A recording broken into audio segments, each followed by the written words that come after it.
Ja som odrazu videla svetlo. V zadnej strane. Svetlo som tam videla. Hovorím, že manželovi, že čo tam elektrina horí. Hovorí, že nie, tam nemôže horeť elektrinu, keď máme v kuchyňu elektrinu. Cítil som naftu aj benzín. Bola tam hodina, ja som počula, jak tam hodili v mojej izbi, Takú zelenú dievčatka. fľašu tam bola. Áno, tak, jak teraz hovorí, plynová flaška s naftom, odkopla sa tam a bolo zhoreno a potom to všetko zhorelo. My sme tam všetky... Sekunda pred sekundou, taký plamen Božia. Museli sme všetky tam, že zvalila som si aj, som nestihla akože nič. Len som videla No tak poďte nám chlapcov. ukázať, že kde to je vlastne. Nech sa páči, poďte. Budeme Táto sekunda pre sekunda taký oheň bol, že to už nedalo sa ako zasiť. Kde to začalo horieť? Tu mali dievčatka, takú detskú izbu, ale tu sa to horelo.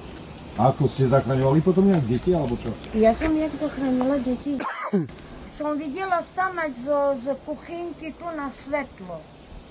No jak tu horí. Jak tu horí. Ja som si myslela, že to je svetlo, ale to nebolo svetlo, to bola popalenina. No a deti čo?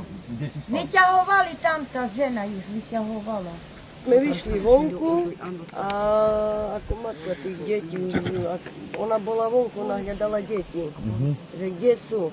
No a my sme tu prišli, ako hľadali sme deti. Ja som ich zbadala, zobrala som všetky tie deti, Ale oni, a už tam horelo v tej chvíli, alebo? Už ho veľký plameň. Dym začal, stal som hore, no začal som zachraňovať deti, čo sa dalo. A už som nestihol, skočil som do ohňa, nuka ešte pri novú bombu som vyťahol a vtedy som sa popálil. Hlavy, ako ruku a celú ruku.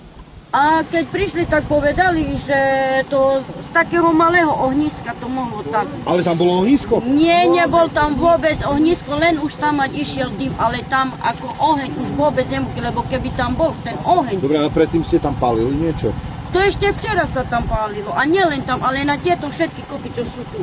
Ale dneska sme nikto nič nepálili. A odrazu z toho ja neviem, že jak čo, ale každý, ako tí, čo tam bývali, oni počuli, že niekto tam hodil fľašu.